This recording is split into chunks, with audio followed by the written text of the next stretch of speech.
রমজান মাসে সবার যাকাত পুরো দিয়ে দিব ইনশাআল্লাহ। যাকাত যাদের ফরজ হয়েছে আল্লাহর রাস্তায় যাকাত দিয়ে দেন। যাকাত দিবেন না, এটাও জাহান্নামে যাওয়ার অন্যতম কারণ। ওই সম্পদগুলোকে এভাবে গলানো হবে, গলিয়ে মুখে, গালে, পার্শ্বদেশে, চামড়ায় লাগিয়ে দেওয়া হবে। নাউযুবিল্লাহ। সূরা তাওবায় আছে না? কোন সূরায়? তাওবায়।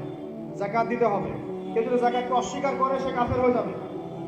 কেউ যদি যাকাতকে অস্বীকার করে কি হয়ে যাবে?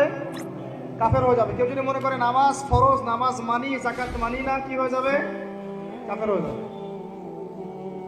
এখন আমার কথা হচ্ছে, ইসলামী অর্থনীতির মূল ভিত্তি হচ্ছে যাকাত। যাকাত যদি ঠিকঠাক মতো দিতেন, বাংলাদেশে একটা দরিদ্র মানুষও খুঁজে পাওয়া যেত না। এটা গাল গল্প না, এটাই বাস্তবতা। কিন্তু আমরা সেটা বাস্তবায়ন করতে পারছি না। আমার কথা শোনেন ভাই, বাংলাদেশে এমন অনেক মানুষ আছে, হাজার হাজার, যাদের যাকাত যদি আপনি কালেক্ট করতে পারেন, সমাজে একটা দরিদ্র মানুষ খুঁজে পাওয়া যাবে না।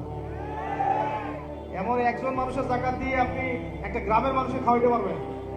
মিলসের মালিক যাকাত দেয় না, গার্মেন্টসের মালিক অনেক যাকাত দেয় না, ফ্যাক্টরি মালিক যাকাত দেয় না, অনেকে কানাডায় বাড়ি ঘর করতেছেন, এখানে যাকাত দেন না। আছে না এরকম? যাকাত না দিলে ইসলামের খুঁটি থেকে নাম কাটা পড়ে গেল। ইসলামের ভিত্তি কয়টা? পাঁচটা না? তাওহীদের পরে কি সালাত না? সালাতের পরে কি? যাকাত। তারপরে না রমাদান এবং হজ, তাই না বিষয়টা? আল্লাহ পাক আমাদেরকে ইসলামের এই পাঁচটা পিলারের অন্যতম পিলার যাকাতের উপর আমল করার তৌফিক দান করেন।